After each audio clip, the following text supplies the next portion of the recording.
I think there's a level of intensity in Arkham Asylum that has been lacking from other video games. In Arkham Asylum, it's the real world, and he's fighting real thugs and real killers, and people really do get killed in the game. It's a very, very scary world, but it's a world that he's perfectly suited for. In Batman Arkham Asylum, we really wanted Batman to face the worst night of his life. And so by taking him to Arkham Asylum, the home of the supervillains and where they are all kept, we really could take Batman and challenge him in so many varied and different ways. You're in this kind of dark universe where you're not entirely sure of anyone's motives. From the very first cinematic, when I saw the picture, it became really clear just how dark this was going to be. We wanted to create a game that was in a dark, gritty environment. Arkham Asylum really lends itself to that location and the kind of mood that every Batman fan really wants to play a game in. When I started my career in the early 80s, there were a lot of Batman developments I'd see at various studios, and they were all brightly colored, kind of camp interpretations of Batman. And I would love to do Batman if we could make the cartoons like the old Fleischer Superman cartoons, because that should be his world. Art Deco, dark, with stirring music, a very cinematic take on it. Creating art, in the Batman world was something very exciting for all of us. Well, this is a different kind of animation than anyone has seen before. It's a very unique look, and I think the audience is going to get very excited by it. It looks great. Something which is really big in the Batman world is the Gothic. So we try to really kind of push the Gothic elements, the kind of like Victorian era, a lot of like metalwork. Gotham is an East Coast city, and it was built a long time ago, so there are a lot of English and European influences in its design. And that was perfectly captured, and I think that's very appropriate, because Arkham is really Bedlam, and it really does have the look of an old madhouse. Inside, you know, there are some very sleek areas, there are some very steampunk-looking areas, but Arkham is really an old mansion.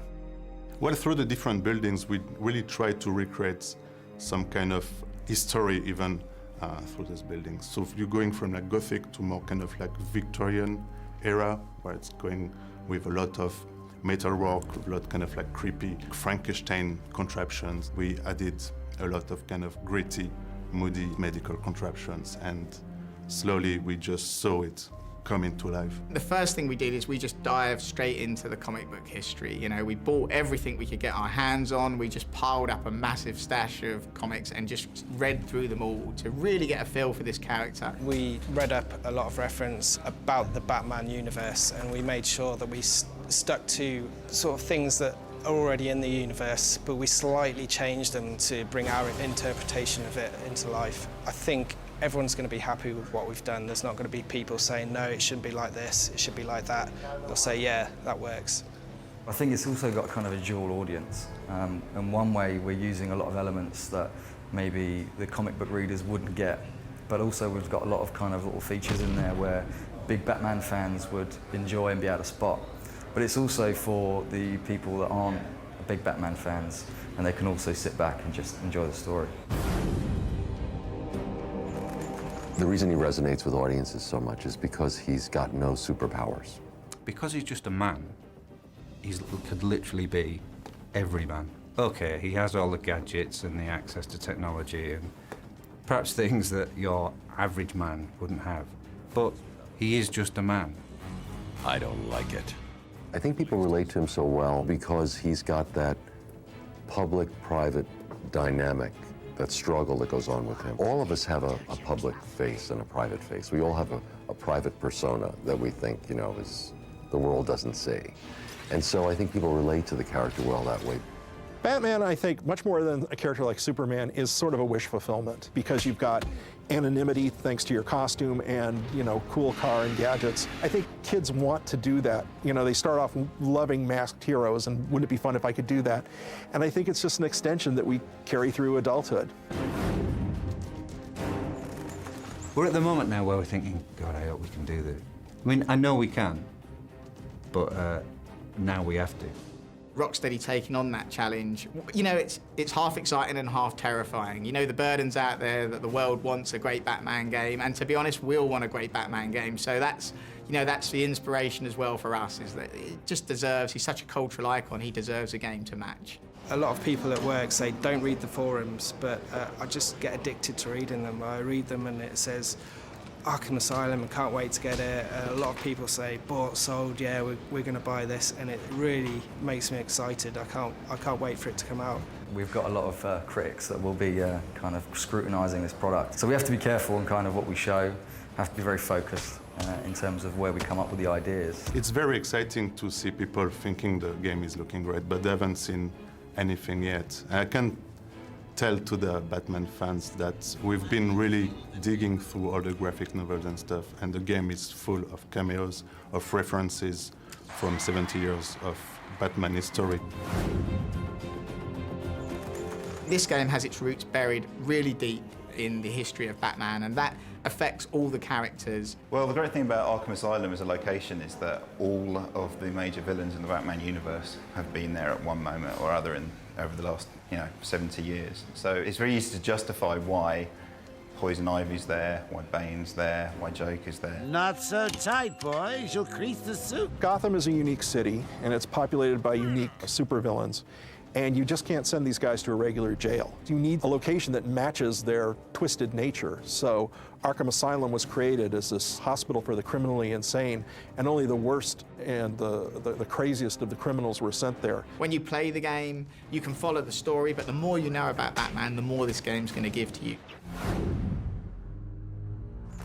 Most of the voices, for example, are considered the archetypal Batman voices. So we have Kevin Conroy as Batman, we have Mark Hamill as Joker, and when we recorded them, they just added a level that was unbelievable to the game. What they deliver is, because they've kind of done it before, they always have their own vision for it, which kind of lends itself very well to what we're doing coming from the comic and graphic novel side.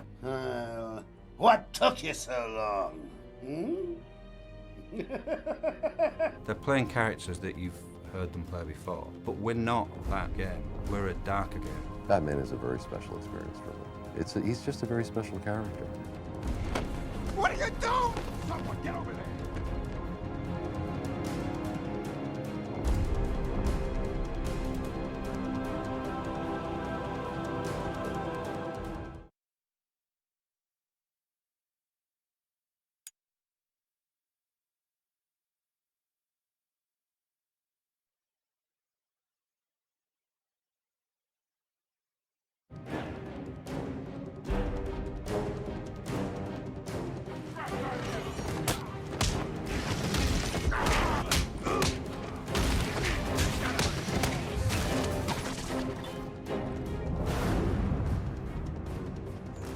In choosing the game location, what we really wanted to do was to pick a location that could represent all the facets of Batman. Some of the books, some of the comics, they actually put Arkham Asylum on an island, and we thought that would be absolutely fantastic for our game as a whole. You can see Gotham in the horizon, the city skyline, but the entire part of the game is based in the Arkham Asylum. And Arkham Asylum as well is such a critical location in the history of the Batman universe. It's such a kind of central heartbeat where everything passes through. When you come out of maximum security, and it's the first time you see the overworld, and Arkham Asylum is just there in front of you, this huge, beautiful building. It's really epic. We wanted to have different places which represented all of the different parts of Arkham. The Batcave was one of the more important environments for us to get right as environment artists, and it's also one of the more important environments for Batman himself. That's where all his weapons are. That's where he does his forensic, his comms, things like that. They created like a medical wing, so you go there, it's looking completely different. So you're going from like Gothic to more kind of like Victorian.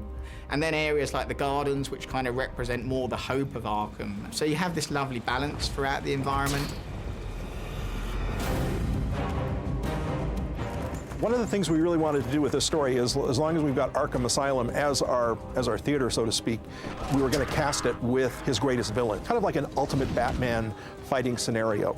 So you're going to put him in a box, even if it's a relatively huge box, and fill it with threats he just can't escape from, his worst enemies of all time, the most violent, most unhinged, most nasty criminals he can fight. There's at least 30 or 40 characters that we've built for the game so far. When we started, we looked at who were the coolest villains that we really wanted to be in the game. Being at Arkham Asylum made it quite easy to put all of them in if we wanted. And then we looked at what would make the best gameplay, what would please the fans, started there and then just went for it. We really wanted to choose villains who would push Batman in completely different directions. So we wanted villains who would really challenge the kind of psychological abilities of Batman. That's such an important part of the character that get missed. The detective aspects of Batman, the physical aspects, obviously that's a massive element of Batman, his navigation skills.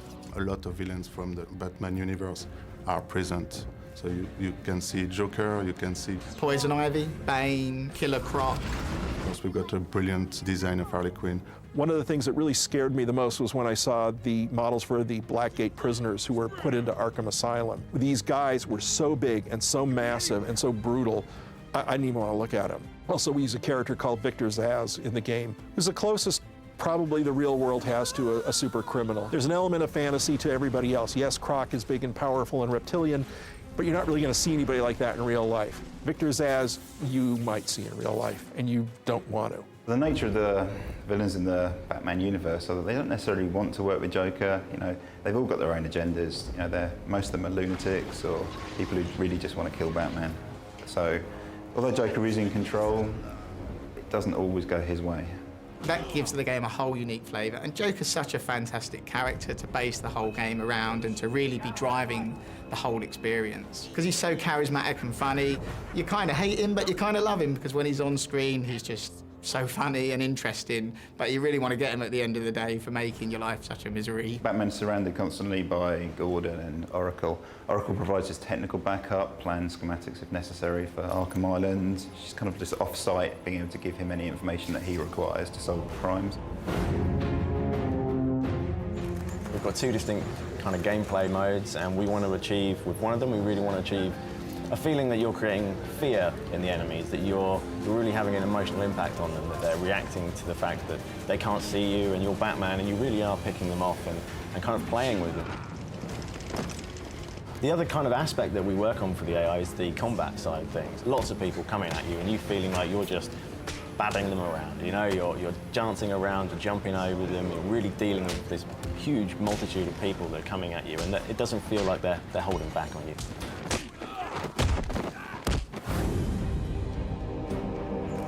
In Batman Arkham Asylum, we tried to create quite a complex, deep story where more's happening behind the scenes than you imagine.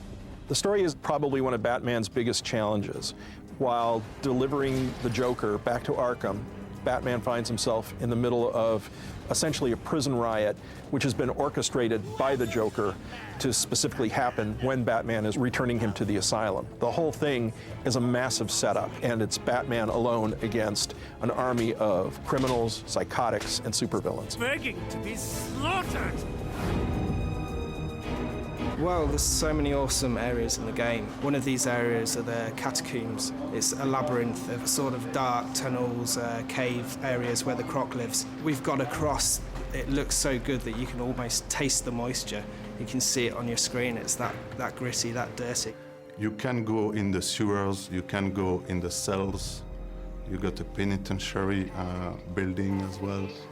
You go in the caves, and of course you can just run everywhere you want, because it's quite an open world. The whole game is persistent. There are no loading screens in the game at all. As you move around the game, you're in a completely persistent world, and that's really important to us, because it's important this feels like a real place. Hidden throughout the island as well are hundreds of secrets that you can move around and explore and get rewarded with. So the more you explore, the more the game's going to give back to you. There are a lot of objects that Batman has in the game, the Batclaw and the grappling hook. Batman, again, a huge arsenal of gadgets to choose from. We really wanted gadgets that represented not only Batman's navigational skills, but also gadgets that allowed Batman to interact in new ways with the enemies in combat and also in Predator as he's moving around. A couple of examples of those gadgets would be the line launcher. So you have a gadget which you can fire, which fires like a horizontal zip line that Batman can fly along across anywhere in the game. He can use this. And it's great for traversing gaps that you couldn't normally get across, but it's also great if you've got like 3 enemies in a row and you can fire it above their head and zip line down it and knock all those enemies out in one move. Some of the other gadgets that Batman's got include obviously his Batarang. It's really important that he has a limitless supply of Batarangs as he's moving around. He's Batman, so obviously he can pull out the Batarang and use that at any time. One of the other gadgets is the explosive gel, and you can get the explosive gel to blast through structurally weak walls.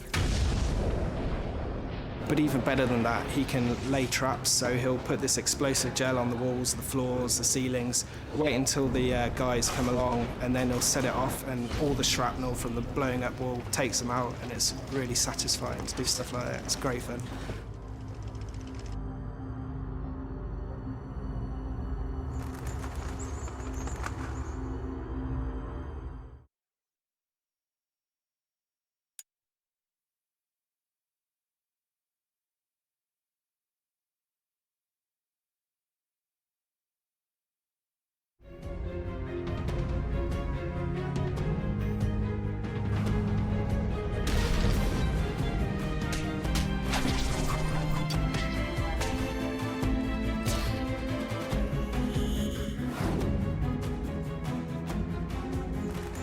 The difference between animating for the cutscenes from in-game is really the cutscenes are kind of specifically for a scene. From the storyboards, we start straight away on trying to recreate comic book frames and compositions. And everything we do for the cutscenes is very specific to the shot. We tend not to reuse too much, and with having the studio right next to us, it's very easy just to go in and kind of capture things that we want. Then we obviously process them, see if they work in the scene, and continue to work on them until they're right. We actually worked on the cinematics for a good 6 months. I think that we became more focused as we moved on with the score. We kind of work in layers. So first you've got your basic visuals, and then when the sound and the sound effects and all the music and everything comes into play, that's when it really starts to be something that you've hoped for from the beginning. We had to produce not only, wasn't only double the amount of animation that we would have had in previous titles, it's probably 10 times more, and the quality bar has really gone up now. There's a clear difference between in-game and cutscene animations. The cutscene team have to animate to the camera, so they can accentuate key poses, silhouettes, and make it all work just for the camera angle, whereas in-game, it's more about making it work as a whole, so the player can see it from all different angles, so you need to make sure that you animate every single part of the body. With us, we don't have much time to do anticipation moves. If he needs to jump somewhere, it does need to be instantaneous. He can't have a long anticipation and then jump, because it has to be quite responsive for the player. They need to be able to press the button, and it needs to happen straight away. So we've got quite a big challenge there. When we started the project, that we wanted quality to be, paramount. It had to be paramount because people love the characters. We wanted to do something that took from every great visual interpretation of Batman. So even though it doesn't look a lot like Bob Kane, you might see a little bit of, a hint or a throwback to him. It isn't solely the Wildstorm look. There's a little bit of Neil Adams in there. There's a little bit of Frank Miller. We just wanted to get something that gave the coolest visual interpretation of Batman and his enemies. Also with Batman, in effect, he was two characters. The first character being Batman himself, his body, but also his cape for us was basically treated as another character. The cape is obviously a big signature part of Batman. In the comic books and the graphic novels, the cape is used to almost define a mood in a way, and it almost has its own character. We wanted our cape to do that, which was like a major time investment for us to get that to work. It's been quite a long slog for the cape. It's quite a technical thing to get right. But we're really happy with how it worked out. Also with the cape, we wanted it to chart Batman's journey through the game. So when he had key encounters, we wanted him to, like for example, if he was to have a fight with Croc, then Croc would damage his cape in some way, and that would constantly remind the person playing the game of their journey and what they've been through to get to the end of the game. If you're going to make DC characters, then you have to give them, weeks and weeks. So we'd probably spend anything up to 6 to 8 weeks on a big, serious character. You'll work from the 2D image, but you'll actually end up with something that is different and hopefully gives more back. Harlequin, who's kind of almost a young, athletic kind of character. We have to use the motion to get this across. Our Joker is a little different. He's more dancey and more prancing around. He'll hop around and make really exaggerated expressions and stuff.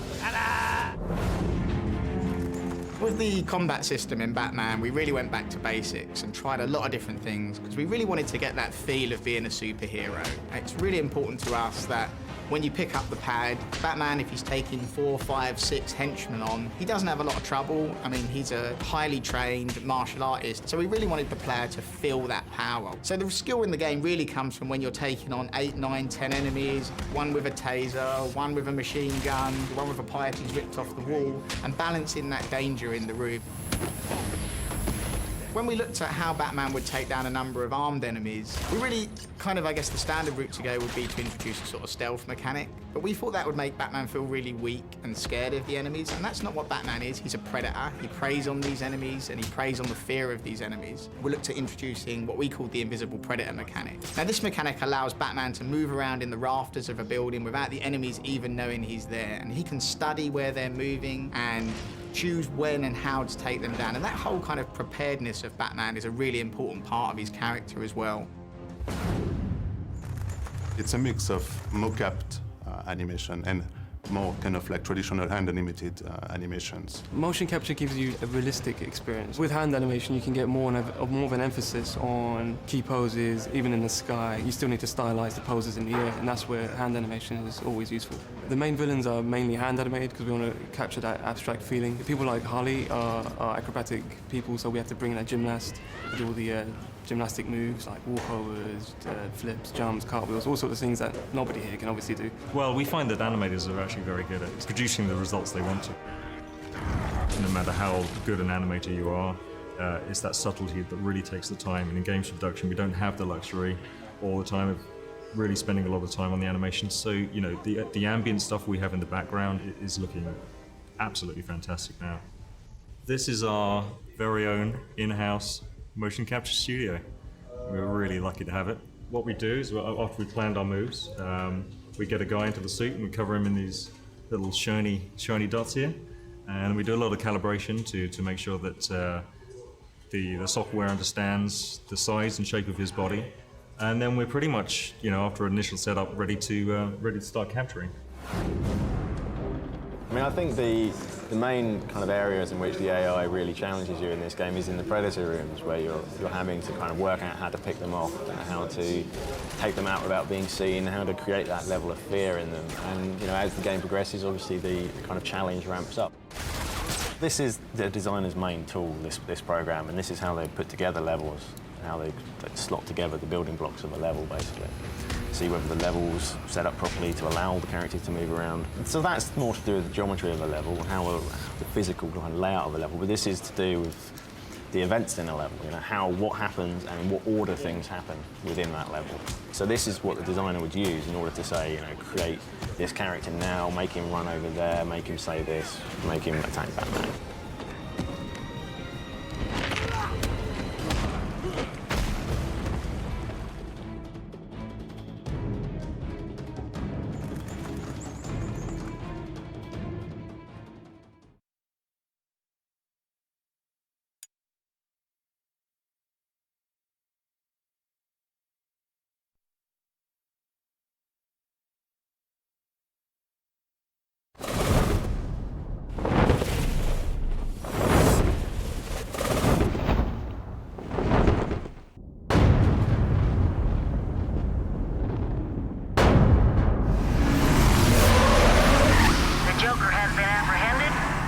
is now en route to Arkham Island.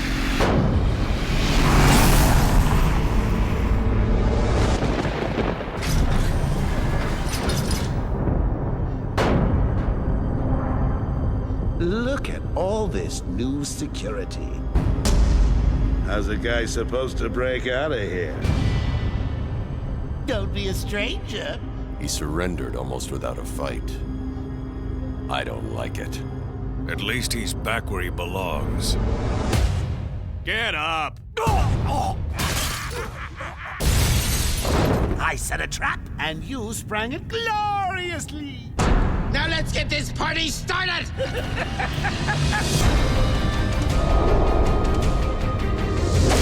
There's no escape, Joker. I don't want to escape. I'm having way too much fun.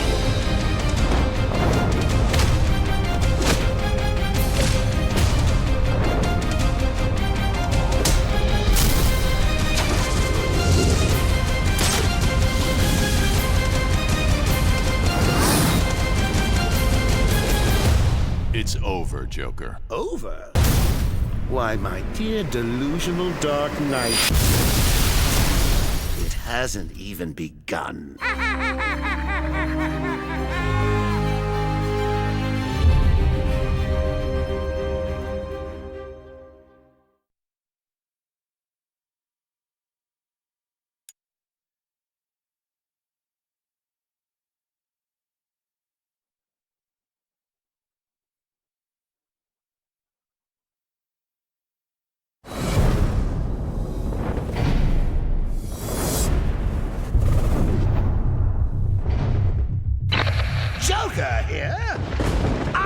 control of Arkham Island, and you can all consider it out of bounds.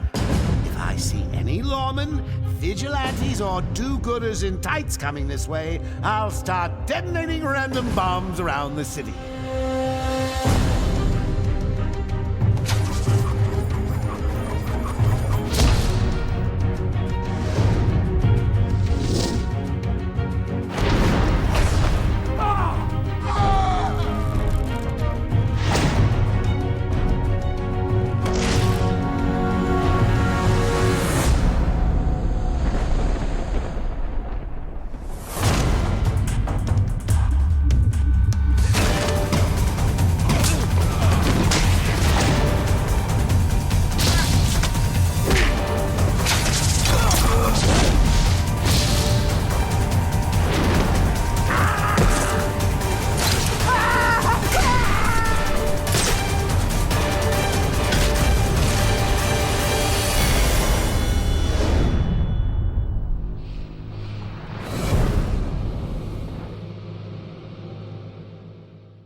No, Bane.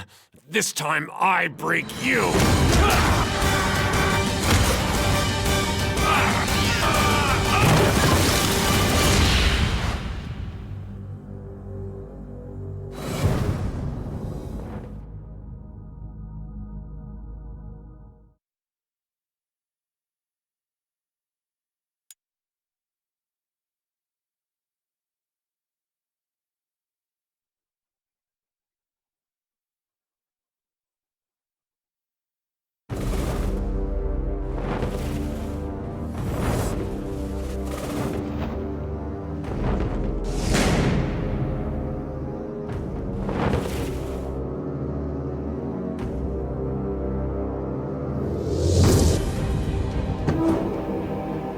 Get behind me, now.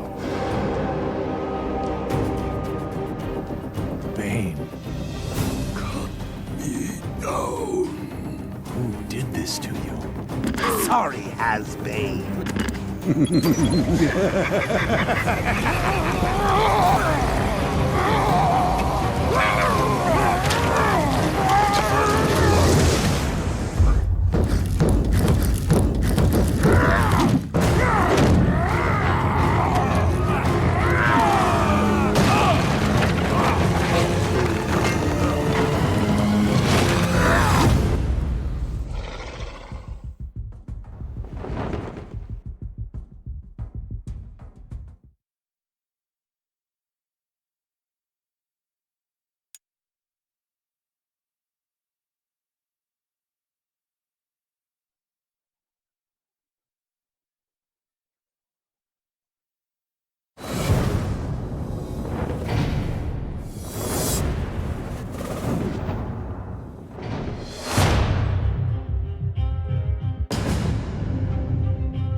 You have one chance to surrender, Quinn. Tempting, Beth, but no dice. Now the inmates are Yeah.